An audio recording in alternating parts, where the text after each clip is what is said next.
प्यार से कहना धन्यवाद। उसमें सत्कार कैसे करेंगे एक दूसरे का, जब हम जजमेंटल नहीं होंगे किसी के बारे में, उनको देखकर कि वो इस तरह के व्यक्ति हैं या इस तरह उनका एक आचरण है, तो वो अपना हमें अनुमान नहीं लगाना, अपने अनुमान के अनुसार अपने दिमाग में नहीं बिठाना कि ये ठीक इंसान है या ये गलत इंसान है। जब वो जिस दिन जजमेंट्स खत्म हो जाती हैं तो मन में फिर वो सत्कार की भावना एक आती है हर एक के प्रति कि किस तरह हर कोई ये सत्कार का पात्र है, क्योंकि इतनी बड़ी रात ये निरंकार परमात्मा जिसके भी हिस्से में है और बाकी भी जो अभी अपरिचित हैं उस ब्रह्म ज्ञान से, तो हर एक में जब वो देखेंगे तो मन सिर्फ वो प्यार करेगा, सत्कार करेगा। और फिर हम हर एक को वो बेनिफिट ऑफ डाउट की जो बात आती है कि अगर किसी ने कुछ हमें गलत भी कर दिया, कोई किसी का कर्म हमें दुख पहुंचाता है, तो अपने उस व्यक्ति से गुस्सा ना करके सिर्फ एक ही भाव मन में अपने आप आएगा कि उस व्यक्ति की शायद कोई मजबूरी रही होगी, आज उसका हो सकता है दिन अच्छा ना रहा हो, कोई किसी ने कुछ उसको बुरा बोल दिया हो तो इसलिए उसका मन कड़वा हुआ है, इसलिए उसके बोल कड़वे निकले हैं।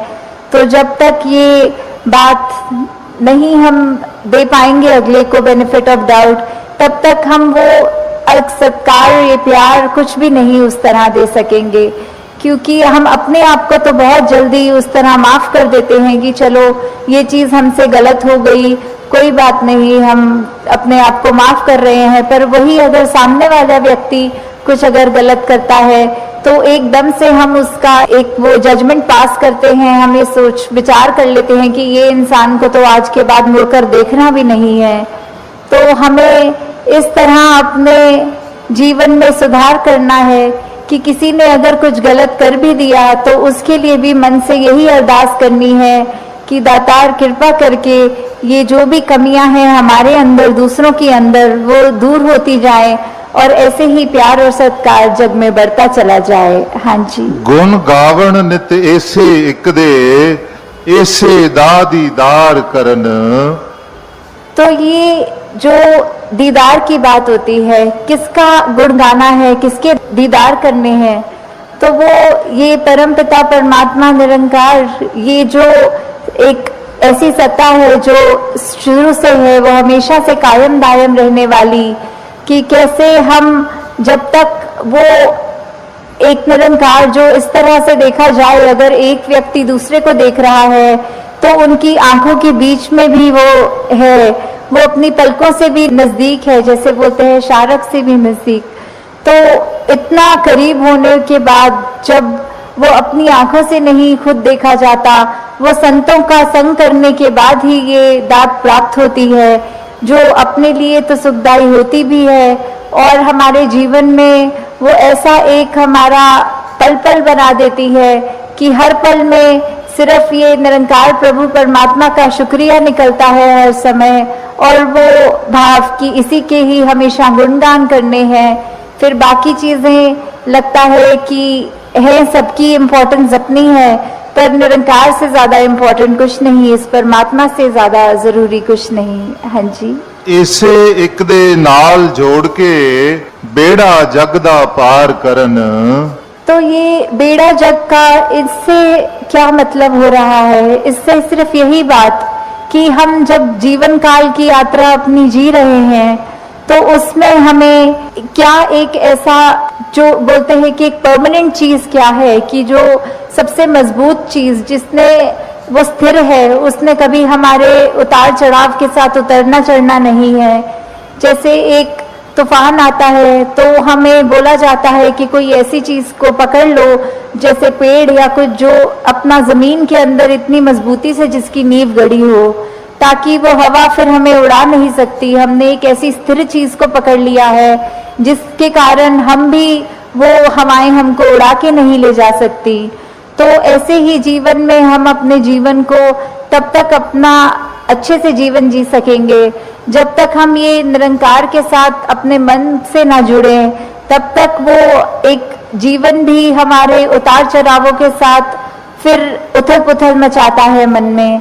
तो निरंकार का ही आसरा लेना है, निरंकार में ही अपनी श्रद्धा रखकर ये वो बात करनी है कि हमें ये अब जो स्थिर चीज मिल गई है, जो कभी एक सब किसी भी सिचुएशन में अपनी जगह से नहीं हिलती, तो हम फिर वो एक मजबूती का और सहारा लेते चलते जाते हैं और हमारा मन भी और सहारा पक्का करके एक विश्वास और बढ़ाकर फिर हमारे जीवन में ऐसे भी कोई कर्म नहीं हो पाते जो अपने लिए भी नुकसानदायक हों और औरों के लिए भी नुकसानदायक हों। हाँ जी। श्वास श्वास इस एक नु सिमरण दूजा कदे त्यावण ना। तो फिर जब एक ये लगन लग जाती है निरंकार के साथ, ये अपने इसको हम हर पल अपने जहन में, अपने ऐसे कर्मों में, अपने भावों में पल पल वो हमें पता भी नहीं लगता कि जिस तरह सांस लेना होता है उसके लिए कोई खास समय अलग से नहीं निकलता, कुछ भी करते हुए हम वो श्वास लेते हैं, वैसे ही ये निरंकार का एहसास हमारे मुख से उस तरह कभी तो शब्द रूप में भी सिमरन निकलता है और कभी अगर कोई अन्य काम में व्यस्त हो तो भी वो एक लिव जुड़ी जिसको बोलते हैं निरंकार के साथ। तो जब वो हो वहां पे हम रहे पूरे समय, तो दिन में कुछ भी करते चले जाएं तो लगातार एक चीज एक कांस्टेंट रहती है, वो है कि ये निरंकार का एहसास। तो जब तक हम वो सिमरन रूप में अपना नाता निरंकार से और गहरा करते जाएं, जितना अधिक से अधिक हो सके मन में भी करें और बोल से भी सिमरन करें, ताकि वही बात कि ये निरंकार ही है जो सही मायने में सब कुछ है और बिना उसके कुछ भी नहीं, और वो खुद भी सब कुछ होते हुए ना उस तरह दिखता है, पर फिर भी इतने गुण बिल्कुल निर्गुण होते हुए भी। तो हमें भी ये सब ज्यादा से ज्यादा ऐसे कोशिश करनी है कि हम बिल्कुल वही गुणों को अपने जीवन में उतार पाए, उसी तरह अपने जीवन को चला पाए जिस तरह युगों युगों ने संतों ने चाहा है कि एक कर्म हमारे ऐसे बनते जाएं, एक ऐसा हमारे दिल से दिल का रिश्ता इस निरंकार प्रभु परमात्मा से जुड़े। हाँ जी। कहे अवतार और पूरे गुरसिख एक नु कदी भुलावण ना। तो फिर ये जो एका है ये निरंकार की तरफ इशारा करते हुए कि जो भी पूर्ण गुरसिख होंगे, जिनको ये ब्रह्म ज्ञान की दात प्राप्त हो गई और उसके बाद वो अपने अहंकार को तज के ये उस तरह एक सिर्फ इस एक ही के साथ ही जुड़ा हो, चाहे वो किसी भी भाव से हम लेते हों, जो अपनी श्रद्धा से जो भी बुलाना चाहे, तो उसके साथ जब तक जुड़े हैं इसका एहसास करते हुए तो ही सब कुछ है। नहीं तो वो एहसास जिस पल खो दिया समझो वो जीवन काल वहीं थम गया, या फिर वो भी नहीं पता लगता कि कब वो पतन की ओर एक हमारे सोच विचार बन जाते हैं। तो हमें किस तरह ये अपने अंदर और मेहनत करनी है कि बस ये एक जो है इसी के साथ और जुड़ते चले जाएं, इसी के साथ अपना हर पल इस तरह बिताएं कि जैसे एक मछली होती है जब उसको पानी से बाहर निकाल दिया जाता है तो कैसे तड़पती है, वैसे ही जिस पल हमें इस निरंकार का चेता भूले उसी समय ये तड़प अंदर से अपने आप वो वापस जोड़ दे। तो इस तरह कोशिश करके अपने जीवन को हम एक उस तरह ढालें कि किस में हमें, जहाँ ये निरंकार प्रभु परमात्मा जो अंग-संग है, सदा है, कायम है और उसको ना कोई काट सकता है ना उसको कोई गीला कर सकता है, एक ऐसा परमात्मा जो शुरू से था और अंत तक है और उसका कोई अंत ही नहीं है। तो वैसे ही हमें भी उसके साथ जुड़ते हुए अपने जीवन को भी और सुधारना चाहिए। आपका ये निरंकार के आगे अपनी अहंकार को तजते सिर्फ एक वो शीश झुकाकर एक चेहरों पे मुस्कुराहट रखकर ये जो अंदर और सीखने की भावना कि एक गुरसिख का तो जीवन ही यही है कि हर पल सिर्फ सीखना ही सीखना है, तो वो उसी भाव से जब एक मर्यादित रूप में सत्संग होती है और सारी वो बातें सबकी सुनी जाती हैं तो अपना मन जहाँ हमारा और साफ होता जाता है, जीवन में अच्छे गुण आते रहते हैं और उसी तरह हम एक और खूबसूरत ये इंसान बनते हैं। हम खुद भी इस मिशन के साथ जब जुड़े हैं तो ये निरंकारी मिशन का हम एक एक व्यक्ति, हम यहाँ एक एक महापुरुष अपने जीवन को उस तरह सुधार के रखे कि एक बनाना है कि जीवन में ये शरीर मिला है, ये मटीरियलिस्टिक वस्तुएं मिली हैं, घर बार रिश्तेदारी बहुत कुछ मिला है, तो क्या इसी में पूरा समय रहकर इस परमात्मा के लिए समय नहीं निकालना, या फिर एक चुनाव अपना है कि इस परमात्मा के प्यार के रंग में ऐसे रंगे जाएं कि कोई दुनियावी रंग फिर छू नहीं सकता। ये पक्के का रंग, ये एक हर समय रहने वाला रंग, और इस रंग को जिसने भी अपने ऊपर लगाया वो हमेशा के लिए आनंदित हो गए।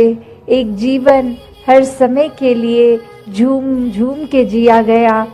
और वो फिर बात कि भक्तों के जीवन में भी विपरीत परिस्थितियां आईं, तो भी उन्होंने कभी इस परमात्मा से विश्वास नहीं तोड़ा। तो बात वही कि परमात्मा के प्यार में जो रंग जाते हैं वो खुद ब खुद बदल जाते हैं। एक सामाजिक रूप से चाहे रहन सहन वैसा ही रहेगा जैसे ये परमात्मा के प्यार से पहले का था, वो एक शक्ल आकार सब सेम रहेगा, सिर्फ और सिर्फ जो बदला जाएगा वो मन के भाव बदलते हैं। तो ऐसा ही बदलाव हर किसी के जीवन में मुबारक बदलाव होता है कि ये एक संसार में जितने भी अलग अलग प्रकार के चाहे इंसानों के साथ मुलाकात होनी, और वो एक अलग अलग कल्चर बैकग्राउंड, दिखने में अलग, खान पान अलग, सब तरह से वो एक डाइवर्सिटी रूप, और कैसे वो होने के बावजूद भी सब परमात्मा के साथ जो एकत्व के बंधन में हैं, तो हर एक को एक दूसरे में परमात्मा ही नज़र आता है।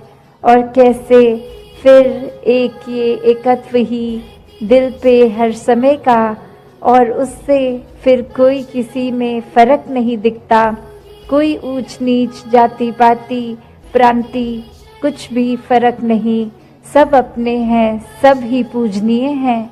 तो कैसे ये परमात्मा का वास तो पूरी सृष्टि के कण कण में है, और वहीं जो हर किसी में भी, और यही परमात्मा को देखना ब्रह्म ज्ञान है कि इस परमात्मा को जब हर समय के लिए ये दिखाई देगा कि हर जगह ही मौजूद है, तो फिर एक जहाँ अपनी भी चेतनता जाग उठेगी, एक जो सच्ची दात है, जो भक्तों ने युगों युगों से समझाई है कि दुनियावी एक दौन दौलत तो आज है कल नहीं, इसने बदल जाना है, एक माया का रूप बदल जाना है, घर परिवार सोसाइटी सब बदल जाएगा, पर सिर्फ और सिर्फ एक चीज़ जो अपनी जगह में कायम दायम शुरू से थी, अभी भी है, और ये संसार खत्म होने पे भी रह जाएगी, तो वो बस ये परमात्मा, ये निराकार है।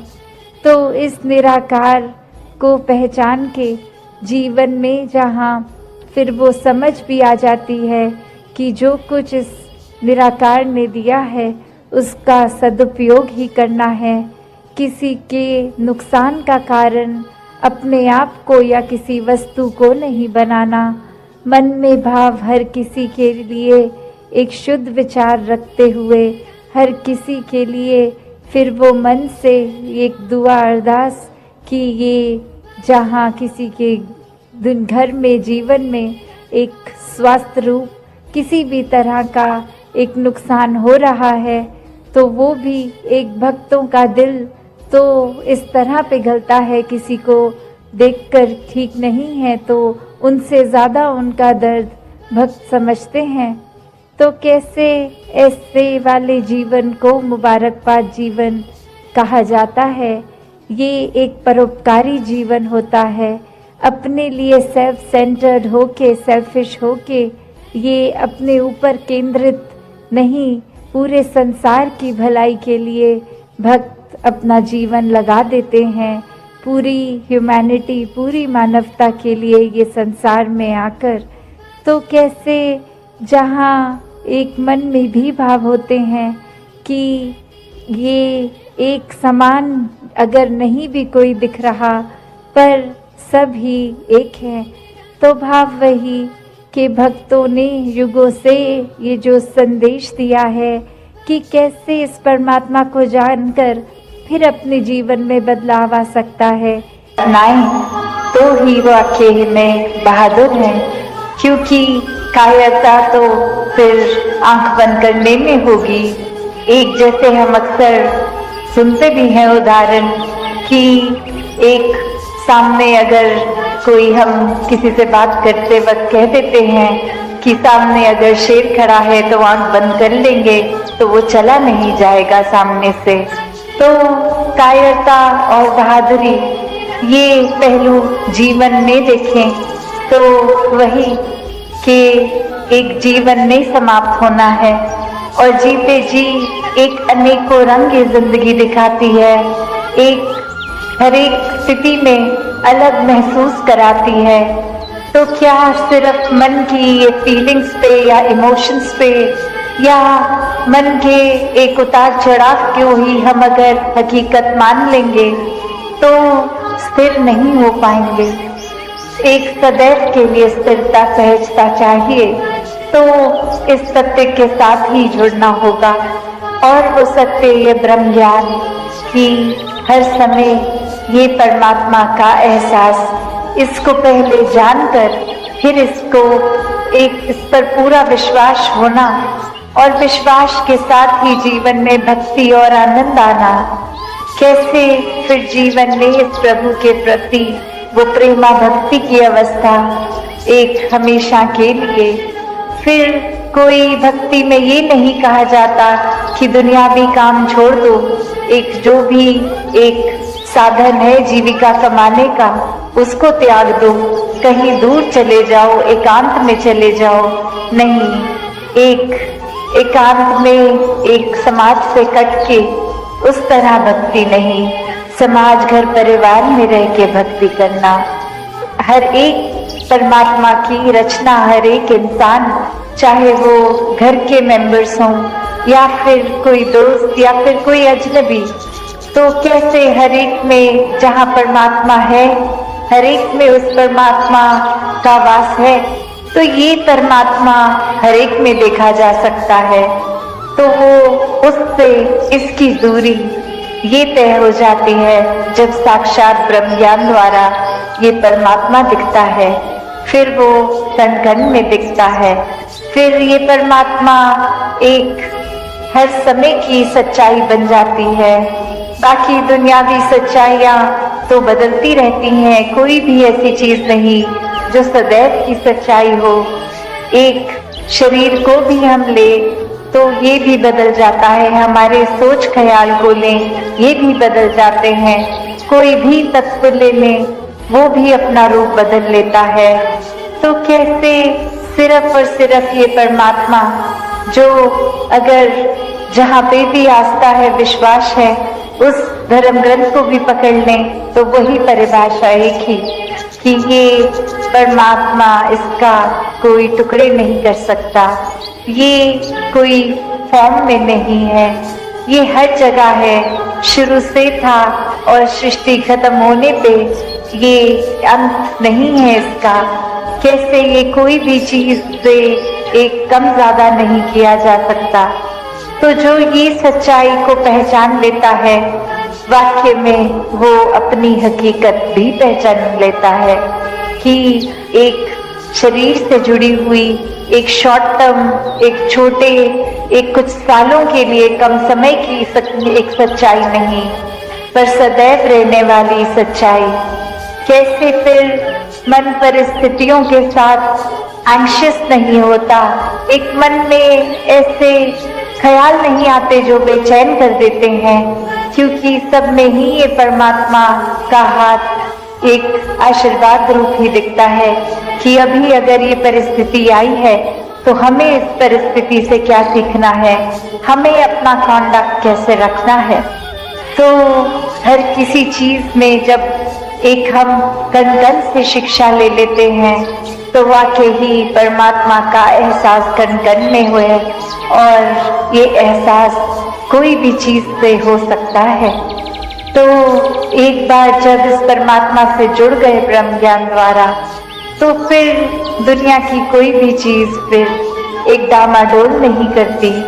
फिर सिर्फ एक हम उस चीज के मोहताज नहीं रह जाते कि जब जब जीवन में हमारे हिसाब से जीवन चल रहा है तब तो परमात्मा है, वरना एक नहीं कोई हमारे मुताबिक चीज चली तो परमात्मा को ही कोसते चले गए। परमात्मा से ये मन की एक शक की बात कि परमात्मा हो भी कि नहीं हो, अगर हो तो हमारी क्यों नहीं सुनते हो, एक हमारे ही शरीर में क्यों तकलीफ दी, एक हमें ही कोई धनहीन क्यों रखा, एक हमें ही ऐसी परेशानियां जीवन के इतने पड़ाव पे इतने लगातार क्यों दी। भक्त तो जानते हैं कि चाहे मानव के शरीर में है तो भी हम ये अगर कार्य जब तक ये मनुष्य वाले ना करें, जैसे किसी चिड़िया को नहीं कहा जाता कि चिड़िया वाले कार्य करो, या फिर एक चिड़िया को अगर चिड़िया लगना है तो बस क्राइटेरिया यही है कि उसकी पंख होने चाहिए, वो उसका आकार एक तरह का होना चाहिए, वो उसकी चोंच से वो उस तरह आवाज़ निकाले या घोंसला बनाए या कुछ कैरेक्टरिस्टिक्स या एट्रीब्यूट्स हम लगा देते हैं कि एक डेफिनेशन बन गई एक चिड़िया कैसे है। और किसी भी एक जो बात होती है कि मनुष्यों के अलावा प्रकृति में कुछ भी देख लें तो वो हमें देखना नहीं पड़ता कि घोड़ा घोड़ा नहीं लग रहा या पेड़ पेड़ नहीं लग रहा, कुछ भी ऐसे चीज़ हो तो सिर्फ एक मनुष्य के साथ ही वो बात बनती है कि आकार तो चाहे एक मनुष्य वाला है पर कर्म वो मनुष्य वाले नहीं, क्योंकि जब मनुष्य हैं तो मन में एक प्यार की भावना होनी चाहिए। ये अपना असली रूप, ये निज घर, इस निरंकार परम पिता की परमात्मा की पहचान के लिए जो लक्ष्य लेकर ये मनुष्य योनि मिली है, तो अगर वही नहीं है तो मनुष्य मनुष्य नहीं है। हाँ जी। ऐ मानव तू मानव बन जा, कहते बारंबार क्यों।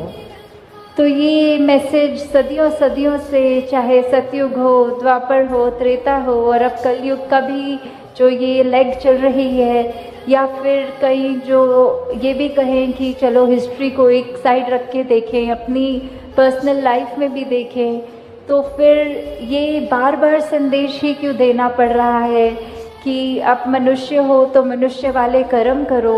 ये एक रिमाइंडर के तौर पे इतने बार बार क्यों करा जा रहा है। जैसे एक हमारा अलार्म क्लॉक होता है, हमें उठना होता है तो वो हम जानते हैं कि हमने उठना है, फिर भी क्यों ये ऐसा कि अलार्म बजता है और हम उसको वापस वो 5 मिनट के डिले पे डाल देते हैं और फिर सो जाते हैं, फिर वो स्नूज़ करता है और हम फिर से उसको और डिले पे डाल देते हैं।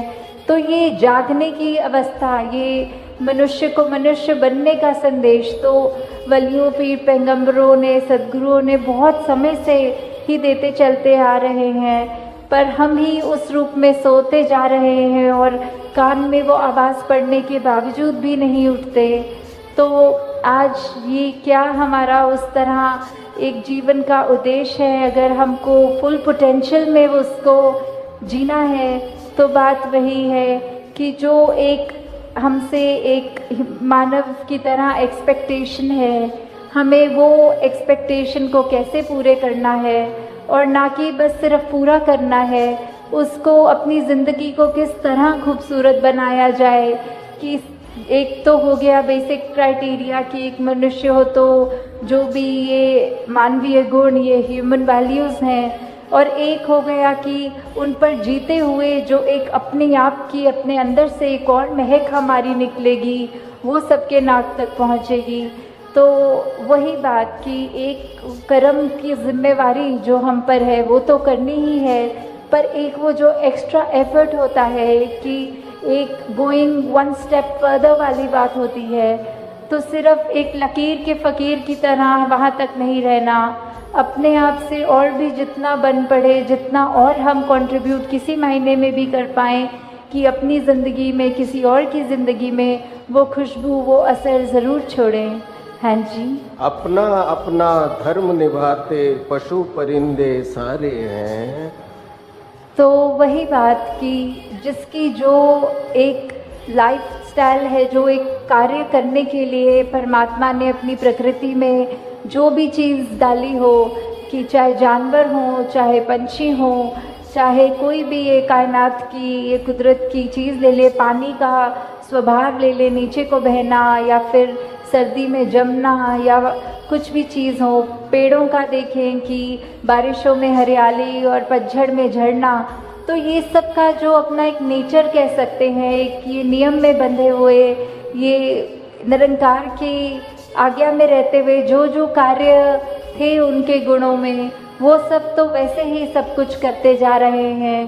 पर वही बात, ये सारी इंडिकेशन, ये सारे एग्जाम्पल्स इस शब्द में बार बार उसी की लाइन को स्ट्रेस करने के लिए आ रहे हैं कि ये कंपैरेटिव, एक कंपैरिजन करने के लिए कि एक तरफ जहाँ मनुष्य जो सबसे ऊंची योनि माना गया है और उसके कंपैरिजन में जो बाकी योनियाँ हैं, तो भी इस मायने में तो वो सब ज़्यादा श्रेष्ठ हो गई कि वो सारा अपना कार्य जैसा करना है वैसा ही कर रहे हैं। और हम इस योनि में जो आए हैं ये अवसर लेके कि ये निरंकार की पहचान कर सकें, तो हम उसको असमर्थ कहीं ना कहीं हो जाते हैं। सिर्फ ये बात वो नहीं है कि ज्ञान लेने तक की जर्नी नहीं है ये वो भी लिया जाए कि हम अगर ज्ञान ले चुके हैं तो भी क्या हम बन गए सही मायने में मनुष्य, या अभी भी हमारे जीवन में वही अंधकार है, वही अहंकार है, वही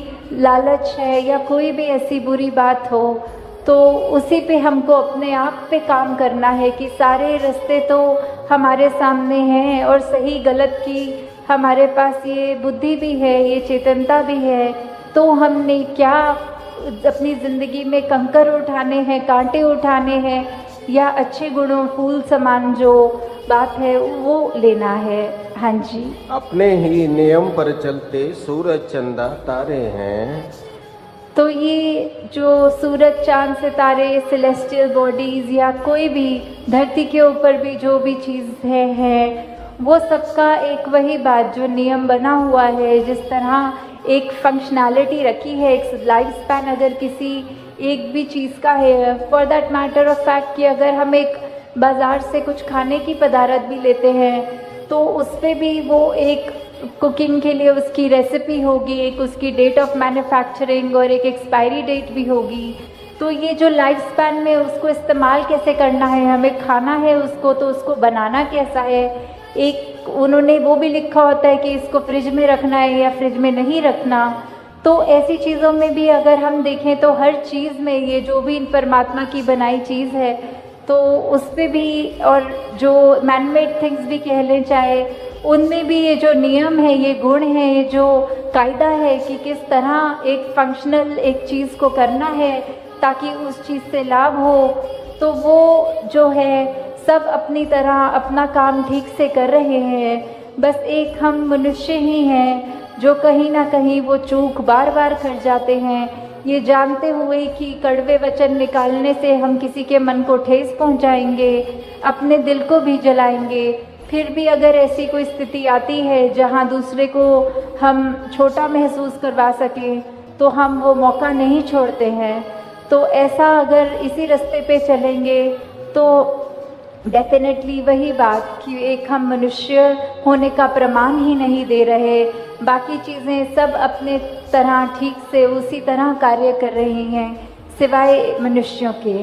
हाँ जी। एक मानव की जात है ऐसी जो जग में बदनाम है।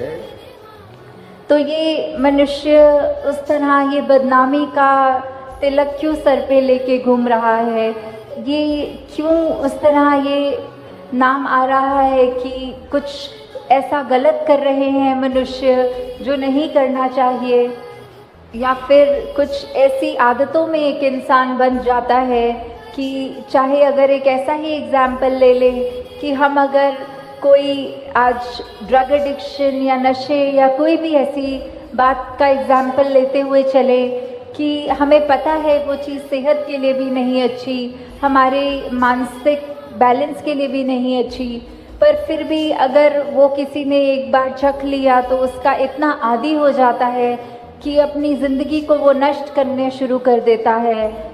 तो वही बात कि हमें कैसे अब यूटिलाइज़ करना है ये जो हमें ज़िंदगी मिली है, इस निरंकार की दी हुई एक ये गिफ्ट की तरह जो ज़िंदगी है, हम उससे क्या कर रहे हैं? हम मनुष्यों वाले कार्य कर रहे हैं या अपने पतन की ओर अपने आप को ले जाते चले आ रहे हैं? कुछ बोलना ना पड़े, हमारे कर्म बोलें और वो कर्म देखकर सभी ये बोलें कि ये मनुष्य इतना अच्छा है, हमको भी ऐसा ही मनुष्य बनना है।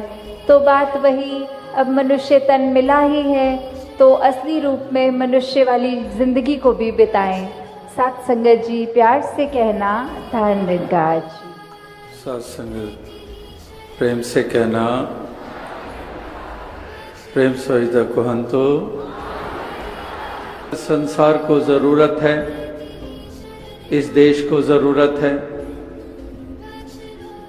संसार को ज़रूरत है इस मानव भाईचारे की, इस देश को ज़रूरत है भाईचारे की।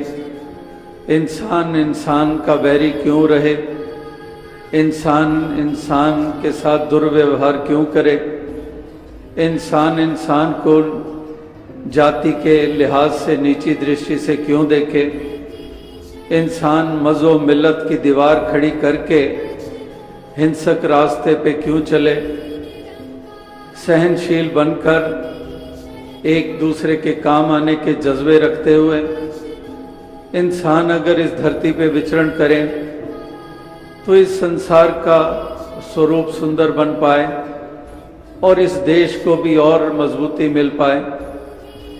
लेकिन जहाँ पर हम संसार के इंसानों की मनोवस्था देखते हैं, इंसान मिलजुल कर चलने को तैयार नहीं है, इंसान संकीर्णताओं में लिप्त है, खुदगर्जियों में लिप्त है, अभिमान में चूर है और इस प्रकार से जाति, मज़हब, संस्कृतियाँ, कल्चर्स, भाषाओं, प्रांतों, मुल्कों के दायरों में बंधा हुआ एक बटा हुआ इंसान बन के रह गया है।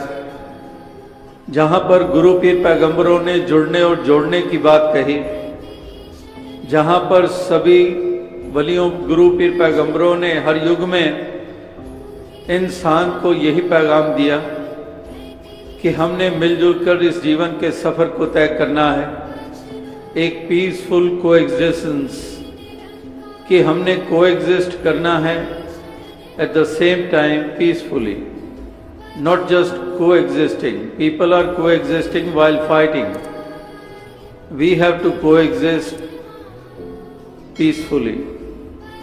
कि एक शांति के साथ हमने मिलजुल कर इस जीवन के सफ़र को तय करना है, एक दूसरे की कदर करनी है, एक दूसरे की भावनाओं की, एक दूसरे की ऐसी एक फीलिंग्स की कदर करते हुए हमने इस तरह से अपने आप को ब्लेंड करना है। अनेकता में एकता इसी को ही कहते हैं। अगर एक फूल दूसरे फूल की कदर करना छोड़ दे, कई दफ़ा दास ने मिसाल दी कि फूलों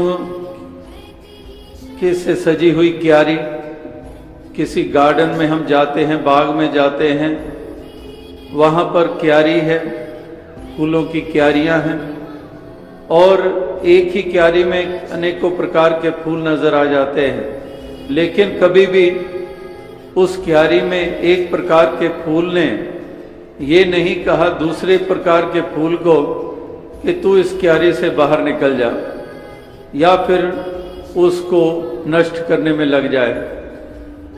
वो एक दूसरे को सहते हैं, एक दूसरे की कदर करते हैं, एक दूसरे की खूबसूरती को एक्नॉलेज करते हैं और इस प्रकार से वो उस क्यारी का सुंदर रूप, बाग का सुंदर रूप बनते हैं। अनेकता में एकता का वो स्वरूप सुंदर बनता है। तो इस तरह से महापुरुष संत जन भी अनेकता में एकता की बात कर रहे हैं। इसी प्रकार से ऐसी एक महक और सुगंध, अलग अलग रूप, अलग अलग ऐसे स्वरूप ये हमें देखने को मिल रहे हैं।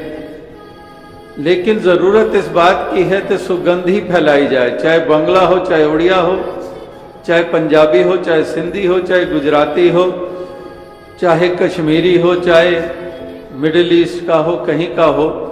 जरूरत है महक ही फैलाने की, एक दुनिया को खूबसूरत बनाने की। तो इस तरह से एक महक फैलाने की जरूरत है, वरना दुनिया की संकीर्णताएं और दुनिया की हिंसक प्रवृत्ति, दुनिया के अहम, दुनिया के लोभ लालच, ये सब दुर्गंध ही फैला रहे हैं। एक दुर्गंध वातावरण को किस तरह से एक बोझल बना देता है, लेकिन सुगंध वो चारों तरफ सुकून प्रदान करती है। तो ये सुकून प्रदान करने वाली सुगंधी ये इसी सहनशीलता के कारण है, ये प्यार के कारण है, ये मिलवर्तन के कारण है, ये यूनिटी के कारण है। और दुर्गंध है नफरतों के कारण, ईर्ष्या के कारण, लोभ और प्रलोभनों के कारण। ये दुर्गंध ये संसार में बोझल बनाए हुए है वातावरण को। तो इसलिए महापुरुष संत जनों का कथन वो यही है हमेशा से कि हमने ऐसी भावनाओं से युक्त होना है जो भावनाएं हमें भी सुकून दें और औरों को भी सुकून देने वाली बने। इस मन में ऐसे भाव ही स्थापित हों जो भाव उत्तम माने गए हैं संतों, गुरु, पीर, पैगंबरों के द्वारा। मन तो मन है और मन के भाव भी होंगे। अगर मन है तो मन के भाव भी होंगे, अगर दिमाग है तो दिमाग के विचार भी होंगे। तो जहां पर दिमाग के विचार वहां पर मन के भाव, तो दोनों में ही शुद्धता चाहिए। मन के एक दिमाग के विचार भी वो भी कल्याणकारी हों और मन की भावनाएं भी कल्याणकारी हों अपने लिए और औरों के लिए। अभी कल ही आपने देखा जहां हिंदुस्तान के प्रधानमंत्री जी ने सबको मुबारकबाद दी जब हिंदुस्तान ने ऐसी अचीवमेंट की कि मंगल ग्रह की तरफ जो मंगलयान छोड़ा गया उसमें सफलता हासिल की गई और सबको मुबारकबाद दी गई। तो ये भी एक पहलू है, एक ऐसा पहलू जो इंसानों के काम आ सकता है, दुनिया के काम आ सकता है, जिसमें हिंदुस्तान में भी ऐसी कामयाबी करके दिखाई। लेकिन एक दूसरा पहलू भी है, दास विचार और भावनाओं की बात कर रहा है। अब इसका दूसरा पहलू भी है साइंस का कि इतने इतने विनाशकारी हथियार भी बनाए हैं इसी साइंस ने, कि कितने कितने विनाशकारी न्यूक्लियर आर्सेनल्स, कितने कितने भयानक ऐसे रूप जहां पर इतने हथियार जिससे कितने कितनों की जानें जाती हैं। तो ये निर्भर करता है विचार और भावनाओं के ऊपर। तो महापुरुष संतजनों का कथन कि अगर हमारे विचार इस दिमाग में भी एक कल्याणकारी होंगे तो हम हर वो कार्य करेंगे, दुनिया को वो देन देंगे जो कि भलाई के रूप में है। लेकिन अगर इसी दिमाग में कुछ जहर सा भर जाए, इस मन में कोई ऐसी विपरीत भावना प्रवेश कर जाए, एक डोमिनेट करने की भावना बन जाए, तो फिर ये विचार ऐसे आएंगे, योजनाएं ऐसी बनेंगी जिसके कारण इंसानियत का ही नुकसान होगा और इस मन की भावनाएं भी विषैली हो जाएंगी। तो इसलिए दोनों की शुद्धता की जरूरत के ऊपर महापुरुषों ने ये जोर दिया है कि विचार भी पावन हों और मन में भाव भी प्रेम करुणा वाले हों, दया वाले हों, मिलवर्तन वाले हों। कहीं पर भी एक विषैलापन ना हो, एक जहर ना हो, विषैला ना हो। जहर हम जानते हैं, एक तरफ जहर और एक तरफ अमृत हुआ करता है। जहर जान ले लेता है और अमृत प्राण दे देता है। तो हमने अमृत का रूप बनना है, ना कि जहर का रूप बनना है, एक अमृत का रूप। लेकिन संसार की हालत हम देखते हैं कि कितना विषैलापन है। और मिसाल महापुरुष देते हैं, एक जब सज्जन प्रवृत्ति और भक्त प्रवृत्ति की तुलना जब साकत प्रवृत्ति और एक मनमत वाली प्रवृत्ति से की जाती है, तो उसमें इस कदर एक मिसाल देकर एक ऐसा एक रूप सामने रखा जाता है, अवस्था का जिक्र किया जाता है कि एक गाय होती है। गाय को सूखा घास भी दे तब भी वो अमृत जैसा दूध देती है। लेकिन अगर सांप को अमृत जैसा दूध भी दें फिर भी वो जहर देता है। दोनों में कितना अंतर है। एक को सूखी घास मिली, यानी कि दुनियावी दृष्टि से देखें कि वो रूप इंसान का जिसको मजबूरियां भी हैं, दुनियावी बहुत ऐसी सामर्थ्य भी नहीं है, लेकिन फिर भी वो डस नहीं रहा है, वो जहर नहीं दे रहा है। वो चाहे कुटिया में रहता है, झोंपड़ी में रहता है, लेकिन वो जहर नहीं दे रहा है, वो अमृत देता है, प्यार देता है। और दूसरी तरफ दुनिया की अवस्था का जिक्र किया है कि इंसान को चाहे सुंदर दातें भी प्राप्त हो जाए, लेकिन फिर भी वो डसता ही रहता है, वो जहर ही बांटता रहता है। इस प्रकार से दोनों में कितना बड़ा अंतर है। तो इसलिए महापुरुषों ने हर इंसान और हर मानव को यही एक प्रेरणाएं दी हैं कि हे इंसान, तुम भी विचार करो, तुम भी सोचो कि तुम किस कतार पे खड़े हो, तुम किस रास्ते पे चल रहे हो, तुम्हारी कौन सी एक अवस्था है, तुम्हारी दृष्टि कैसी है, तुम्हारे जीवन की चाल कैसी है। ये अपने ऊपर विचार करो, अपने आप का मूल्यांकन करो, अपने आप का एनालिसिस करो। जैसे कि आईने के सामने खड़े होकर अपने चेहरे के बालों को, वस्त्रों को देखते हो और थोड़ा सा भी वहीं पर कुछ कमी पेशी हो, उसको दूर करने में एकदम से अगर बाल बिखरे हैं, एकदम से हाथ सर पे चला जाएगा, जो बाल बिखरे हुए हैं उनको समेट लेते हो। अगर चेहरे के ऊपर थोड़ा सा भी दाग लगा है उसको पोंछ लेते हो। अगर कपड़ों में भी कहीं पर ऐसे कुछ गंदगी लगी हुई है उसको झाड़ लेते हो। तो जैसे आईने को देखकर अपने आप को संवार लेते हो, इसी प्रकार से ये अंतर मन में झांकना और अपनी अवस्था को देखकर इसको फिर सुंदर रूप देना। जैसे उस आईने को देखा साथ ही हाथ चला गया, किसी को कहने की जरूरत नहीं पड़ी, अपनी ही आंखों ने अपना ही रूप देख लिया आईने के द्वारा और सीधा ही हाथ उस तरफ चल निकला उस दाग को मिटाने के लिए और उस बिखरे हुए बालों को संवारने के लिए। इसी प्रकार से जब हम अपने अंतर झांकते हैं तो फिर हमें पता चलता है कि हम कहाँ खड़े हैं, हमारा क्या विचार चल रहा है, हमारी भावनाएं क्या ऐसी हैं और उन्हीं भावनाओं के अंतर्गत हमारे कदमों ने बढ़ना है। इसलिए हमारी भावनाएं अगर सुंदर हो जाएं, अगर हमारे विचार ही सुंदर हो जाएं, तो ये फिर हमारे कदम वो विनाश के लिए नहीं बढ़ेंगे, वो कल्याण के लिए बढ़ेंगे, वो किसी के काम आने के लिए बढ़ेंगे। फिर हमारे धन का भी सदुपयोग होगा और तन का भी सदुपयोग होगा, हमारे विचार का भी सदुपयोग होगा।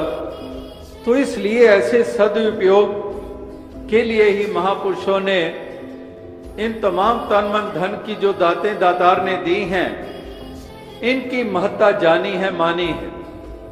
अगर सदुपयोग नहीं है तो फिर ये तन भी बेमाने है, इसका भी कोई मोल नहीं है। वैसे तो एक संत और भक्त के शरीर के बारे में भी हम कहते हैं कि 5 तत्व का पुतला है, ये खाक का पुतला है। जैसे महापुरुषों ने कहा है कि खाकी खाक स्यों रल जाना, तू कदे ताहों से आना। कि एक पंजाबी में सूफी संतों ने कहा कि खाकी खाक स्यों रल जाना, तू कदे ताहों से आना। कि ये खाकी तेरा ये शरीर, इसने खाक में ही मिल जाना है। तू अभी तो समझदारी का इस्तेमाल कर ले, कदे ताहों से आना, कि अब कुछ तो समझ हासिल कर ले, अभी तो संभल जा। तो इस प्रकार से ये महापुरुष संत जनों ने यही कहा कि इस तन की भी कीमत तभी है, ये धन दौलतों की भी कीमत तभी है, ये दिमाग की भी कीमत तभी है, इस सर की भी कीमत तभी है अगर ये कल्याण में लगते हैं, अगर सद्भावनाओं से युक्त होकर इनका इस्तेमाल होता है। तो इसलिए इन सब की पवित्रता तभी है, इन सब की महत्ता तभी है। और अगर ऐसा नहीं है तो फिर ना ये तन की कीमत है, और दौलतें चाहे इकट्ठी कर ली हैं, महल माड़ियां इकट्ठी कर ली हैं, लेकिन वो खंडर से ज्यादा उसकी कोई कीमत नहीं महापुरुषों ने लगाई।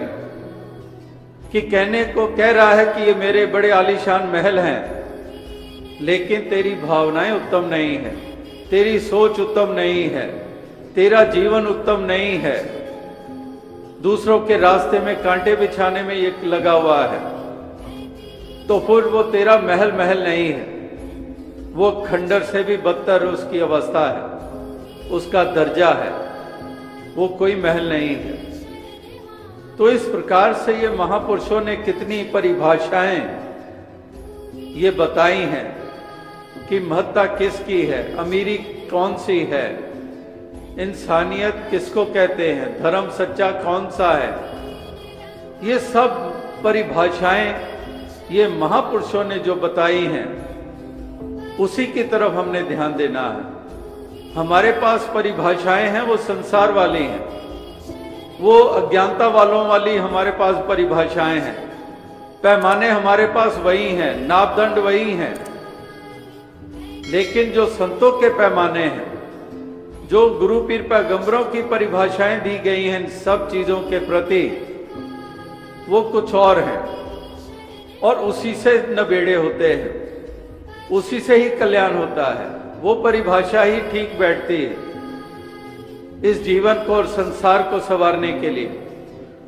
उसके ऊपर जो खरा उतर जाता है, उसके ऊपर जो पूरा उतर जाता है, वो वास्तविकता में उसका दर्जा वो बहुत ऊंचा हुआ करता है। तो ये एक इंसानों को संदेश और पैगाम ये दिया जा रहा है कि इंसान ऐसे एक जीवन को प्राप्त किए हुए हैं, ऐसे उत्तम जन्म को प्राप्त किए हुए हैं, तो इनका कर्म भी ऊंचा हो, इनकी चाल भी ऊंची हो, ये जानवरों से भी बदतर हालत वाले ना बन जाएं, ये जानवरों से भी नीची अवस्था वाले ना बन जाएं, ऐसे खूंखार ना बन जाएं जैसे कि बने हुए हैं।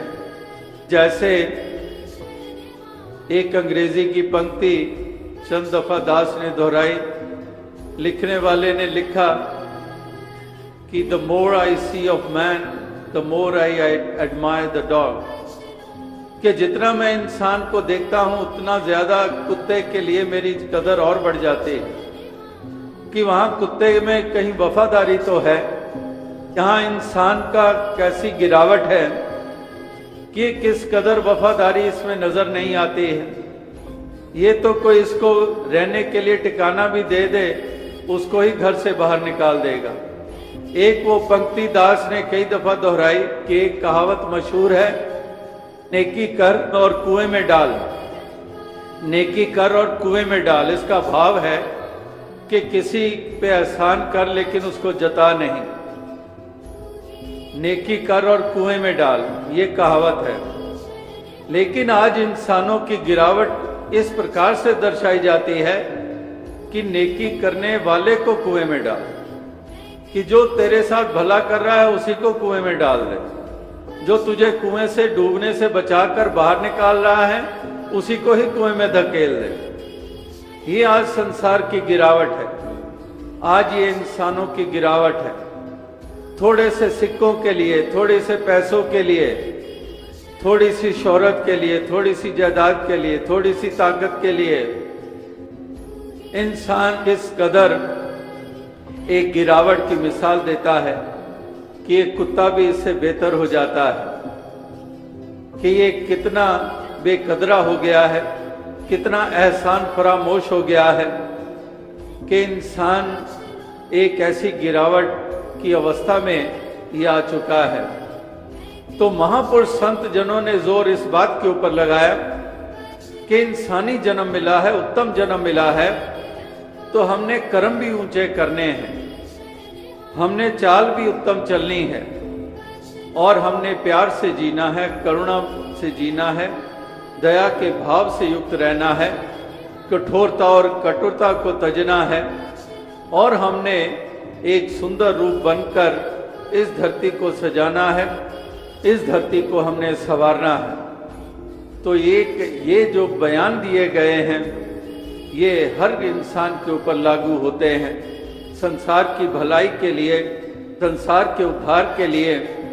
ये महापुरुषों के कथन ये दर्शाते हैं कि हमने किस रास्ते पे चलना है, किस मार्ग पर चलना है, और वाकई ही जो इस रास्ते पे चल निकलते हैं उन्होंने ही आज तक धरती को सजाया है, वही आज तक धरती के लिए वरदान बने हैं, और वर्तमान में भी वही धरती के लिए वरदान होंगे, या भविष्य में वो धरती के लिए वरदान होंगे जो वाकई ऐसी नेकी के रास्ते पे चल निकलेंगे, जो इस प्रभु परमात्मा ईश्वर निराकार इस सत्य का आधार लेकर जीवन को जिएंगे, वही वास्तविकता में धरती के लिए वरदान बनेंगे। और इससे हटकर फिर सभी अभिशाप ही बनते हैं, इस धरती के लिए कलंकित करते हैं तमाम मानव जाति को।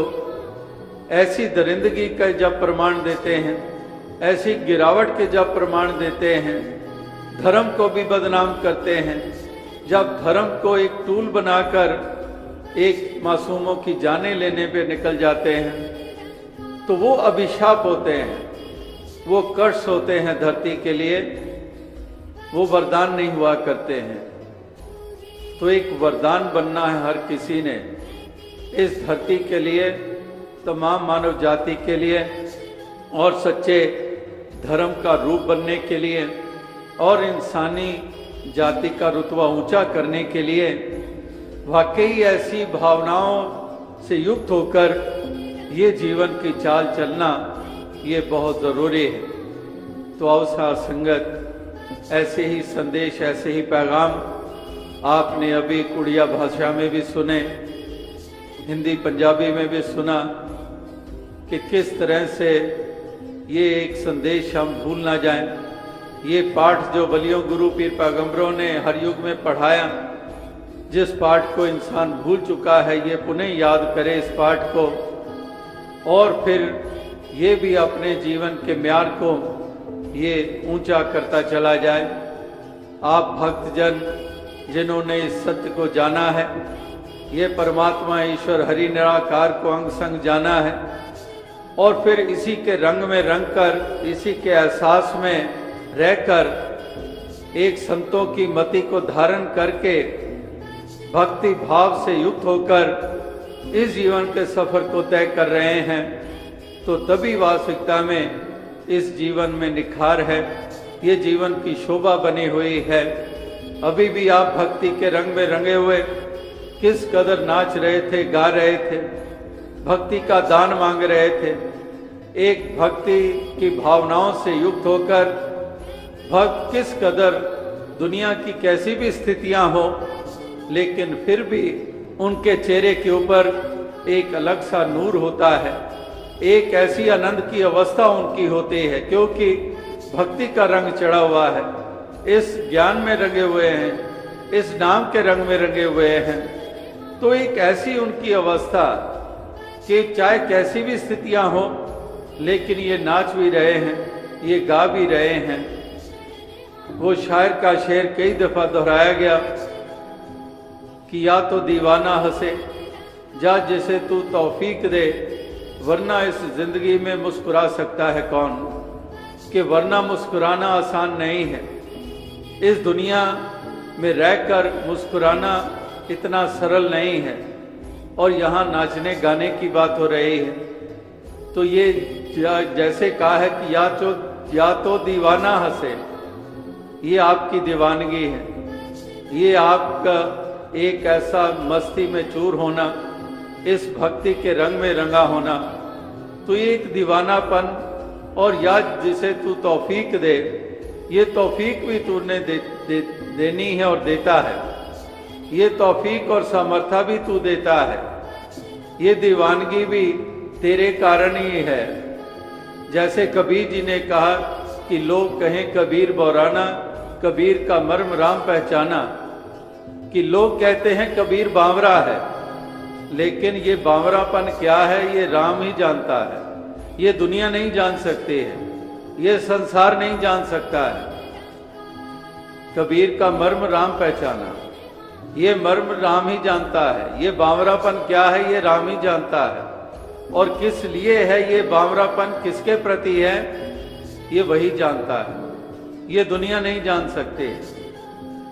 तो इसलिए आप भक्तजन भी इस भक्ति के रंग में रंगे हुए अपने इस जीवन को सहजता के साथ इस जीवन की यात्रा को तय कर रहे हैं, जहां पर एक सहज अवस्था में रहकर ऐसे दिव्य गुणों से युक्त होकर इस जीवन के सफर को तय कर रहे हैं। और दातार शक्ति दे, सामर्थ्य दे, ऐसी ही भावनाओं से युक्त होकर प्यार के साथ, निम्रता के साथ इस जीवन के सफर को तय करते चले जाएं। अहम और अभिमान, घृणा और नफरत, ये तो पहले ही दुनिया में बड़ा सामान है इसका भरा हुआ। तो हमने प्यार के रास्ते पे चलना है, हमने एक निम्रता पूर्वक इस जीवन के सफर को तय करना है। दुनिया में दूसरों को नीचा दिखाया जाता है, नीचा माना जाता है, लेकिन भक्तजन अपने आप को नीचा मानते हैं, अपने आप को दास मानते हैं, अपने आप को विनम्र करते हैं। आपस को जो जाने नीचा, सही गनिए सबसे ऊंचा, कि जो अपने आप को नीचा मानता है वही सबसे ऊंचा हुआ करता है। और गुरु पीर पैगंबर भक्तजन तभी ऊंचे हुए, चाहे वो पंच सखा हो, चाहे वो तुकाराम जी हो, चाहे कबीर जी हो, चाहे नामदेव जी हो, चाहे मीराबाई हो, जिनका भजन आपने सुना। इस तरह से तमाम जो ऊंचाइयां जिनको हासिल हुई सही मायनों में, वो वही थे जिन्होंने विनम्रता को धारण किया।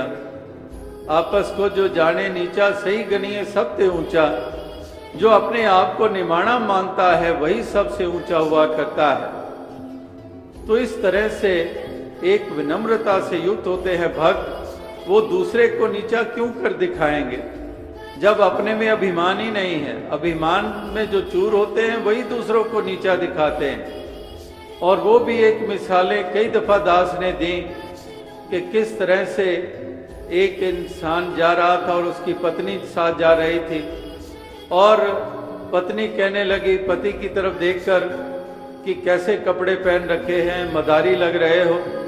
और आगे से पति कहता है कि मदारी तो लगूंगा ही, क्योंकि तू बंदरिया मेरे साथ चल रही है। तो इस तरह से दोनों ही लगे हुए हैं एक दूसरे को नीचा दिखाने में। तो ये संसार की हालत है, जाति के लिहाज से एक दूसरे को नीचा दिखाना, मजहब धर्म के लिहाज से एक दूसरे को नीचा दिखाना। संस्कृति मेरी ऊंची है, तेरी नीची है, मेरे पहरावे ऊंचे, तेरे नीचे हैं, मेरी भाषा ऊंची, तेरी नीची है, मेरा प्रांत ऊंचा, तेरा नीचा है। तो इस दौड़ में ही लगे रहते हैं, एक दूसरे को नीचा ही दिखाते रहते हैं। लेकिन महापुरुष भक्तजन विनम्रता के कारण ये दूसरे को नीचा नहीं दिखाते हैं, ये अपने आप को ही निमाणा बना लेते हैं। और जो अपने आप को जिसने पहले ही निमाना बनाया हुआ है उसको नीचे कौन गिरा सकता है? जो पहले ही निमाना बना हुआ है उसको कौन नीचे गिरा सकता है? एक अंग्रेजी की कहावत याद आती है कि those who sleep on the floor do not fall from their beds, कि जो जमीन के ऊपर लेटते हैं वो पलंग से गिर ही नहीं सकते हैं। जो पलंग पर हैं वो तो गिर के जमीन पे गिर सकते हैं और चोट लग सकती है, लेकिन जो पहले ही जमीन पे लेटा हुआ है वो क्या गिरेगा? उसको कौन सी चोट लगेगी? तो इस तरह से जो पहले ही हम्बल है, जो पहले ही विनम्र हैं, उनको कौन गिरा सकता है? कोई नहीं गिरा सकता है। इसलिए कोई नहीं गिरा सका भक्तों को, कोई नहीं उनको नीचा कर सका। नीचे तो वो हुए, चाहे राजा व सम्राट हो, चाहे बलशाली हो, मायावी शक्तियां वाले हों, बड़े बड़े हुए, लेकिन गिरना उन्हीं के हिस्से में आया। रावण के हिस्से में गिरना आया तो हनुमान जी के हिस्से में गिरना नहीं आया, क्योंकि वो विनम्र है। उनके पास भी शक्तियां हैं, वो भी अभिमान कर सकते थे, लेकिन अभिमान नहीं किया, अपने आप को दास माना और राम जी को ही महत्ता दी।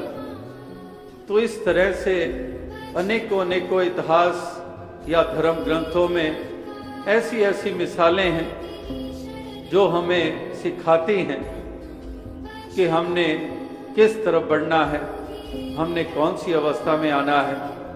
तो आओ साथ संगत, दास यही अरदास करेगा कि दातार ऐसी कृपा करे, ऐसी दया करे कि सब के हिस्से में ऐसी अवस्था आए, हर कोई सही मायनों में भक्ति के रंग में रंगा हो, हर कोई अपने मालिक की पहचान करे और हर कोई अपने असली रूप में स्थित हो जाए और हर कोई इस तरह से विनम्रता पूर्वक इस जीवन के सफर को तय करता चला जाए। यही एक शुभ कामना, यही अरदास, यही प्रार्थना के साथ दास आपसे इजाजत चाहेगा, क्योंकि समय भी काफी आगे बढ़ चुका है और आप सभी के दर्शन करके बहुत खुशी हुई, बहुत आनंद प्राप्त हुआ। और जैसे दास ने कहा कि ऐसा सुंदर नज़ारा अभी आपने यहाँ पर स्थापित किया, किस कदर एक अद्भुत सा नज़ारा जो लाखों करोड़ों रुपए लगाकर भी ऐसी खुशी हासिल नहीं हो सकती जैसे कि आप सभी ने ये खुशी बांटी भी है और खुशी प्राप्त भी की है। तो इस तरह से ये निरोल भक्ति के कारण है। आप गीत बोलते हैं, हाय रे के मंत्र कोला, के ये मंत्र कौन सा है? ये मंत्र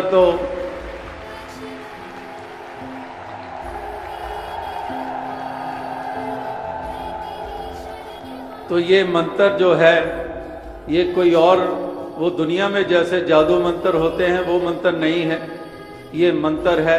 तो ये निरोल आपकी भक्ति का ही ये मंत्र है। ये भक्ति ही मंत्र बन जाता है, ये ज्ञान ही मंत्र बन जाता है, ये श्रद्धा ही मंत्र बन जाता है। तो यही मंत्र के अंतर्गत आप सभी ऐसे आनंद की अवस्था में हैं और दातार कृपा करे इसी अवस्था में रहकर आगे से आगे बढ़ते चले जाएं और दातार तन मन धन के सभी को सुख प्रदान करे। और जैसे जिक्र हुआ कि 4 बरस के बाद उड़ीसा में आने का मौका मिला है और पहले जब जब भी आने के मौके मिले कहीं कुछ अधिक दिन भी मिल पाते थे और कई गांव में, कई कस्बों में भी सत्संग करने के मौके मिलते रहे हैं और रीजनल समागम भी कभी बंगाल कभी उड़ीसा में होते आए हैं। तो ये दोनों में ही यात्राओं में भी वक्फा पड़ गया और समागम जो रीजनल होते थे उसमें भी वक्फा पड़ गया। तो दातार कृपा करे कि आने वाले समय में इतना वक्फा ना हो और आप सभी के जल्द दर्शन हो पाएं। साथ संगत जी, धन्यवाद। भगवान का नाम जपा करो। आशा करता हूँ निरंकार की कृपा से आप सभी अच्छे होगे, स्वस्थ होगे। सत्संगत जी, आप जी के चरणों में बहुत ही सुंदर प्रेरणादायक कहानी विचार। तो आइए जानते हैं इस कहानी विचार के माध्यम से। सत्संगत जी, इस संसार में सब कुछ क्षणिक है, कभी सुख कभी दुख, कभी हंसी कभी आंसू, कभी अपना कभी पराया। लेकिन एक चीज है जो चिरतन है, अमर है, वह है भगवान का नाम। कितनी भी आंधियाँ आए, कितनी भी आंधियाँ जीवन में झकझोर कर दे, जो भगवान के नाम का सहारा लेते हैं वह अडिग रहता है, अचल रहता है। आज हम आपको सुनाने जा रहे हैं एक ऐसी कथा जो आपको भगवान के नाम के चमत्कारों से परिचित कराएगी। एक ऐसी यात्रा पर चलेंगे जहाँ दुखों का समुद्र था लेकिन नाम का जहाज था, जहाँ संसार का तूफान था लेकिन भगवान के नाम का दीपक था। तो आइए सत्संगत जी, इस आध्यात्मिक यात्रा में डूबे और जाने भगवान का नाम जपा करो, क्यों है यह जीवन का सबसे बड़ा मंत्र। बहुत समय पहले की बात है। एक छोटे से गांव में एक साधारण किसान रहता था। वह अपना पूरा जीवन सादगी से भरा हुआ था। उसके पास न जायदाद थी न जमीन थी, फिर भी वह हर हाल में भगवान का धन्यवाद करता था।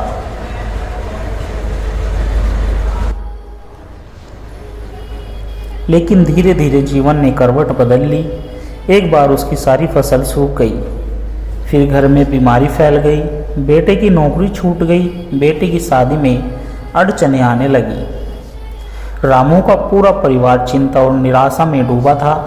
गांव वाले कहने लगे, रामू तुम्हारा भाग्य खराब है, कोई उपाय कर। रामू बहुत परेशान था। वह एक दिन गांव के किनारे वाले पुराने पीपल के पेड़ के नीचे जाकर बैठ गया और फूट फूट कर रोने लगा। उसी समय गांव में एक दिव्य संत स्वामी कृपानंद जी आए। स्वामी जी ने रामू को रोते देखा, मुस्कुराते हुए पास आए और बोले, क्या हुआ वत्स, क्यों ऐसे टूट गए हो। रामू ने अपना सारा दुख कह सुनाया। स्वामी जी ने बड़ी करुणा से उसकी ओर देखा और बोले, बेटा संसार में दुख का कोई अंत नहीं, लेकिन एक उपाय है जिससे तुम इस सागर को पार कर सकते हो। बस भगवान का नाम जपा करो। रामू ने रोते हुए कहा, स्वामी जी मैं इतना टूटा हूँ कि अब तो जीने की इच्छा भी नहीं बची।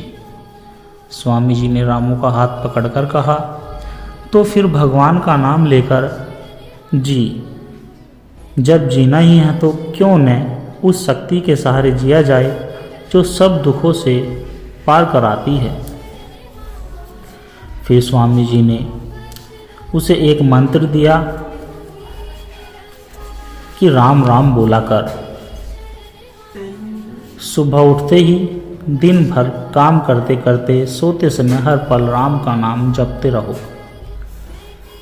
चिंता मत करना कि मुंह से आ रहा है या मन से, बस जपते रहो। रामू ने पूरी श्रद्धा से शुरुआत की। सुबह सूरज निकलते ही रामू अपने खेत में काम करता और मन ही मन राम राम जपता। बैल चलाते समय भी रामू नाम जपता। बीमार बेटे की सेवा करते समय भी रामू राम का नाम जप लेता था। जब लोग ताना मारते थे तब भी वह राम का स्मरण करता। धीरे धीरे कुछ अद्भुत बदलाव आने लगे। उसके बेटे को बिना महंगी दवा के चमत्कारी रूप से स्वास्थ्य में लाभ हुआ। उसकी बेटी का रिश्ता एक अच्छे घर में तय हो गया। फसल भी खूब अच्छी हुई, लेकिन सबसे बड़ा बदलाव यह हुआ कि रामू के अंदर का भय खत्म हो गया। अब वह किसी भी परिस्थिति में स्थिर था, चेहरे पर हमेशा मुस्कान रहती। एक बार गांव में भयंकर बाढ़ आई। लोग डर के मारे इधर उधर भागने लगे। कई घर बह गए, लेकिन रामू जिसने अपने जीवन का आधार राम नाम को बना लिया था, अपने परिवार के साथ शांतिपूर्ण एक ऊंचे टीले पर बैठकर नाम जपता रहा। अचरज की बात यह हुई कि जब बाढ़ उतर गई तो काफी गांव में तबाही थी, लेकिन रामू का घर सुरक्षित था। गांव के लोग दंग रह गए। सब रामू के पास आए और बोले, रामू, हमें भी वह मंत्र दो जिसने तेरा जीवन बचाया। रामू मुस्कुराया और कहा, कोई बड़ा मंत्र नहीं भाई, बस एक ही मंत्र है, भगवान का नाम। नाम ही रक्षा करता है, नाम ही पार कराता है। उस दिन से पूरे गांव में राम राम का जाप शुरू कर दिया। बच्चे खेलते खेलते भगवान का नाम लेते, महिला चक्की पीसते समय नाम जपती, पुरुष हल चलाते समय नाम जपते। गांव का वातावरण एकदम बदल गया। जहां पहले झगड़े, तनाव और दुख था, वहां अब प्रेम और शांति, सुख का आवास हो गया। आनंदपुर सचमुच आनंद का पुर बन गया। तो साथ संगत जी, कहानी केवल रामू की नहीं, यह कहानी हम सब की है। जब जब जीवन में अंधकार घिर आए, जब जब परिस्थितियाँ असहाय कर दे, तब तब बस एक काम करना, भगवान का नाम जपना। नाम ही असली सहारा है, नाम ही असली बल है। नाम जपते रहो और फिर देखो कैसे जीवन एक अद्भुत यात्रा बन जाता है। अंतर यात्रा जीवन की सबसे सुंदर यात्रा कौन सी है? न कोई हवाई जहाज चाहिए, न कोई रेल, यह यात्रा है अपने भीतर की यात्रा। आइए सुनते हैं इस ऐसे साधक की कथा जिसने स्वयं को खोजने के लिए सब कुछ त्याग दिया और पाया अमृत। बहुत समय पहले एक नगर था। यह नगर वैभव, व्यापार और मनोरंजन के लिए प्रसिद्ध था। यहाँ के लोग दिन रात दौड़ते रहते, धन कमाते, पद पाने और वासनाओं की पूर्ति में। इसी नगर में एक युवक था जिसका नाम आरव था। आरव पढ़ा लिखा था, तेजस्वी और महत्वाकांक्षी था। वह चाहता था कि उसे संसार का हर सुख मिल जाए, धन, प्रसिद्धि और सम्मान और भी। 25 वर्ष की उम्र तक वह एक बड़ा व्यापारी बन गया। महंगी गाड़ियाँ, बंगला, सैकड़ों नौकर, लेकिन भीतर कुछ खाली था। एक रात जब वह अकेला अपने कमरे में बैठा तो उसकी आत्मा ने सवाल किया, आरव, तू सब पा चुका है फिर भी बेचैन क्यों है? आरव सोच में पड़ गया। वह बाहर गया, शराब, पार्टी, दोस्तों में भटका, लेकिन खालीपन नहीं गया। आखिरकार एक दिन वह टूट गया। चुपचाप नगर छोड़ दिया, एक झोला उठाया और चल पड़ा सत्य की खोज में। आरव ने साधुओं से मिलना शुरू किया। कहीं उसे ज्ञान न मिला, कहीं भ्रम, कहीं पाखंड दिखा, कहीं स्वार्थ दिखा। अनंततः हिमालय की गोद में एक गुफा के पास उसे मिले बहुत ही प्रसिद्ध स्वामी, सफेद वस्त्रों में लिपटे हुए, गंभीर नेत्रों वाले, शांत, स्थिर एवं दिव्य पुरुष। आरव ने प्रणाम किया और विनती की, गुरुदेव, मुझे शांति चाहिए, मुझे आत्मा का दर्शन कराइए। स्वामी जी मुस्कुराए और बोले, बेटा, सबसे पहले भीतर उतरने की शक्ति चाहिए। तू अब तक संसार के मेले में भटका है, अब भीतर के सन्नाटे में उतरना होगा। आरव ने कहा, मैं तैयार हूँ। स्वामी जी ने उसे एक साधना दी, मौन रहना, ध्यान करना, प्रभु का नाम जपना और सेवा करना। पहले दिन तो आरव को सब कुछ रोमांचकारी लगा। दूसरे दिन मन भागने लगा, बाहर क्या हो रहा होगा, मेरी कंपनी का क्या हाल हो रहा होगा, दोस्त क्या सोचेंगे। तीसरे दिन मन में विद्रोह कर दिया, शरीर में बेचैनी, मन में अशांति, भीतर घबराहट। आरव भाग जाना चाहता था, लेकिन गुरुदेव ने उसे रोकते हुए कहा, बेटा, जब भीतर का विष बाहर आता है तभी साधना शुरू होती है, सहन कर, साक्षी बन। आरव ने दांत खींच लिए और डटा रहा। धीरे धीरे मन शांत होने लगा, विचार थमने लगे। भीतर से एक मधुर संगीत सुनाई देने लगा, बिना किसी वाग के। आरव ने अनुभव किया कि भीतर एक दीपक जलने लगा। एक दिन ध्यान में डूबते डूबते अचानक एक अद्भुत घटना घटी। आरव ने स्वयं को देह से अलग महसूस किया। वह कोई सीमित शरीर नहीं था, वह एक असीम आकाश था। वह प्रेम था, प्रकाश था, आनंद था। उसे लगा मैं अनंत हूँ, मैं कोई व्यापारी नहीं, कोई नाम नहीं, कोई प्रतिष्ठा नहीं, मैं शुद्ध आत्मा हूँ जो न जन्म लेती है न मरती है। बस खुशी से फूट पड़ा, आंखों से आंसू बहने लगे। स्वामी मुस्कुरा रहे थे। उन्होंने आरव से कहा, बेटा अब तूने स्वयं को जान लिया है। अब तू जहाँ भी रहेगा संसार में, यह वन में, भीतर की शांति तेरे साथ रहेगी। आरव कुछ वर्षों बाद वापस अपने नगर लौटा। अब वह वही व्यापार कर रहा था।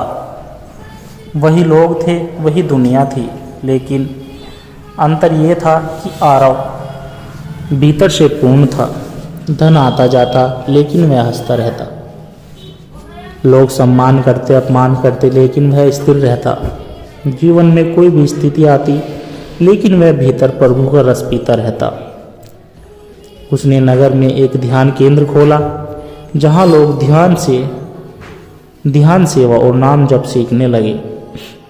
संध्या नगर अब संध्या शांति का नगर बनता जा रहा था।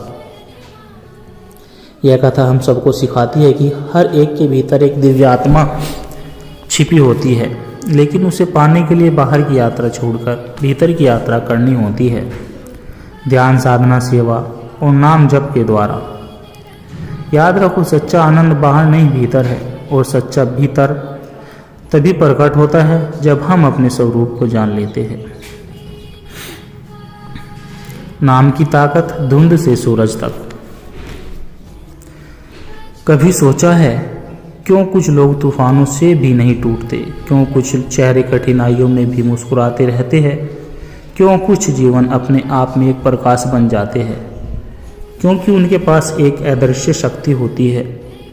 आज हम आपको एक ऐसे युवक की कहानी सुनाएंगे जिसने अंधेरे से उजाले तक का सफ़र तय किया, सिर्फ और सिर्फ नाम के बल पर।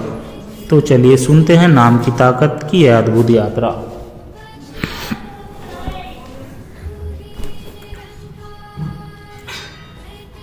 यह कहानी विवेक की है, जो एक 24 वर्षीय युवक जो बड़े सपनों के साथ महानगर आया था।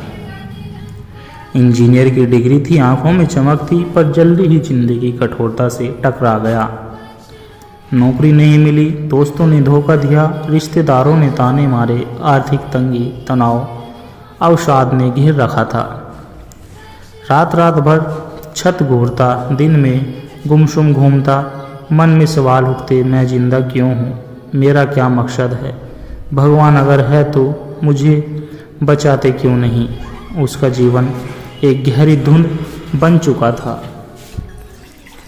एक दिन थक हार कर विवेक पार्क में बैठा था। सामने एक बूढ़ा बाबा ध्यान मगन बैठा था, चेहरे पर अद्भुत शांति थी। बिना पूछे ही बाबा ने मुस्कुराकर कहा, तू थक गया है ना बेटा? विवेक चौंका, कैसे जान गए बाबा आप? जिसका हृदय कांपता है उसकी आंखें सब कुछ कह देती है। विवेक फूट पड़ा, सारा दुख, सारा गुस्सा निकाल दिया। बाबा ने बड़े प्रेम से उसका सिर थपथपाया और कहा, सिर्फ एक उपाय है, भगवान का नाम जप पाकर। विवेक ने झल्लाकर कहा, नाम से क्या होगा बाबा? रोटी नहीं, नौकरी नहीं, पैसा नहीं। बाबा हंसे और बोले, बेटा भगवान का नाम कोई सौदा नहीं, वह शक्ति है। नाम का जाप करोगे तो भीख नहीं मिलेगी, राज्य मिलेगा, तू खुद को जीत लेगा, और जिसने खुद को जीत लिया उसने दुनिया जीत ली। बाबा ने विवेक को एक साधारण मंत्र दिया, हरे राम राम राम हरे हरे। शर्त थी सुबह उठते ही 5 मिनट नाम जप करना। दिन भर काम करते समय मन में नाम चलता रहे। सोने से पहले नाम का स्मरण हो। पहले दिन विवेक को यह बचकाना लगा। दूसरे दिन भी मन बहका। तीसरे दिन वह भूल गया। चौथे दिन उसने जोर से सोचा, चलो आज पूरी श्रद्धा से करते हैं। धीरे धीरे नाम जप की आदत बन गया। अब वह भीड़ में भी अकेले नहीं लगता। चिंता आते ही नाम स्मरण उसे ढांढस देता। नकारात्मक विचार आते ही वह नाम से खुद को संभाल लेता। कुछ महीनों में अद्भुत बदलाव हुआ। अवसाद चला गया, चेहरे पर तेज आ गया, आत्मविश्वास लौट आया। लोगों के बीच उसका आकर्षण बढ़ने लगा। एक दिन उसे एक बड़ी कंपनी से ऑफर मिला। बिना किसी सिफारिश के विवेक अब समझ गया था, बाहर का संसार तो वही है पर मेरे भीतर बदल गया है। अब वह हर दिन ईश्वर के नाम का रस पीता और संसार में निर्भय होकर चलता। जिंदगी आसान नहीं होती। 1 साल बाद एक बार फिर संकट आया। कंपनी में छटनी शुरू हुई। विवेक का नाम भी सूची में था। आर्थिक तंगी फिर से सामने थी, लेकिन अब विवेक बदल चुका था। इस बार उसने डरने के बजाय एकांत में बैठकर घंटों भर नाम जपा। नाम की गहराई में डूबा और चमत्कार हुआ। कंपनी ने अंतिम समय पर उसकी नौकरी बचा ली। साथ ही एक और मल्टीनेशनल कंपनी ने उसे 2 गुनी तनख्वाह पर बुलाया।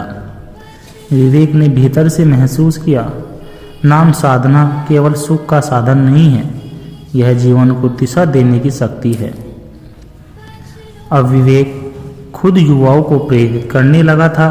कॉलेजों में, सिनेमाघरों में छोटे बच्चों के बीच जाता और सिर्फ एक मंत्र देता, भगवान का नाम जपा करो। वह कहता, डिप्रेशन में नाम जपो, तनाव में नाम जपो, असफलता में डूबे हो तो नाम जपो, सफलता के घमंड में हो तो नाम जपो। नाम ही वह रस है जो सुख में भी सुलझाए, दुख में भी संभाले। जीवन में कितना भी अंधकार क्यों न छा जाए, जब तक तुम्हारे होठों पर भगवान का नाम है तुम हार नहीं सकते। नाम से स्थिर मन होता है, नाम से कर्म पवित्र होता है, नाम से आत्मा का दीपक जलता है। तो उठो, भीतर के दीपक को जलाओ। आज से पढ़ लो, भगवान का नाम जपा करो, फिर देखना धुंध भी हटेगी और सूरज भी निकलेगा। सच्चा धन भीतर का प्रकाश। मनुष्य सारा जीवन बाहरी सुखों, संसाधनों की खोज में भागता है, परंतु जब जीवन के अंतिम मोड़ पर पहुंचता है तो उसे एहसास होता है कि असली धन कहीं बाहर नहीं था, वह तो उसके भीतर ही छुपा था। आज हम आपको सुनाएंगे एक ऐसी यात्री की कहानी जिसने एक सत्य को अपने अनुभव से जाना। बहुत पुरानी बात है। अनघपुर नामक राज्य में एक धनपति रहता था। महल जैसा घर था, अनगिनत नौकर चाकर, व्यापार का विशाल साम्राज्य। फिर भी समरदास बेचैन था। हर रात उसे नींद नहीं आती थी, मन खाली खाली लगता था। उसने सोचा शायद और अधिक धन पाने से सुख मिलेगा, तो वह दिन रात व्यापार बढ़ाने में लग गया। नए कारखाने खुले, जमीन खरीदी, व्यापार विदेशों तक फैलाया, लेकिन भीतर का खालीपन वैसा का वैसा रहा। एक रात समरदास को एक अजीब सपना आया। उसने देखा वह एक अंधेरे जंगल में भटक रहा है, रास्ता नहीं दिख रहा। तभी एक साधु प्रकट हुए जिनके हाथ में दीपक था। साधु ने कहा, सच्चा सुख बाहर नहीं भीतर के प्रकाश में है। जब तक उस दीपक को नहीं जलाओगे तब तक भटके हुए। समरदास हड़बड़ाकर जाग उठा। उसका मन पहली बार भीतर की ओर मुड़ा। समरदास ने सब कुछ छोड़ने का निश्चय किया। महल, व्यापार, धन सब बेटे के हवाले कर खुद निकल पड़ा। कई साधुओं के पास गया, कई ग्रंथ पढ़े, लेकिन भीतर का दीपक नहीं जला। एक दिन वह अखंड पर्वत की तलहटी में पहुंचा। वहां एक वृद्ध महात्मन साधना में लीन थे, जिनका नाम था सुदर्शनानंद। रामदास ने चरण पकड़ ली और विनती की, मुझे आत्म शांति चाहिए प्रभु। स्वामी जी ने आंखें खोली, मुस्कुराकर और बोले, बेटा शांति कोई वस्तु नहीं जिसे कहीं से लिया जाए, शांति तो तुम्हारे भीतर है, बस उसे खोजना है। नाम स्मरण करो, भीतर उतर जाओ। स्वामी जी ने रामदास को सिखाया, मौन रहो, रोज 4 बजे उठो, एकाग्र होकर भगवान का नाम जपो, सेवा करो बिना अहंकार के।